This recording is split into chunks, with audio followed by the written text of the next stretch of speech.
CD. This is a song written recently when I was in Romania. I was traveling through Romania looking for the gypsies. Looking for the gypsy musicians so I could learn this gypsy music. I did not find the gypsy musicians, just the gypsies.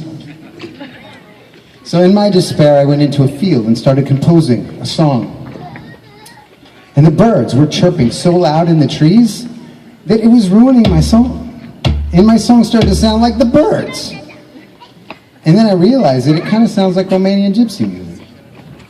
So I think I skipped the gypsies and went straight to the source of Romanian gypsy music. So we call this one Gypsy Bird from our brand new CD called Winds of Sargilon. This is our fastest song, by the way. It's so fast that our fingers might just break on this one because they're cold and they could just snap. It's very dangerous. Don't try this at home. I will appear to vanish.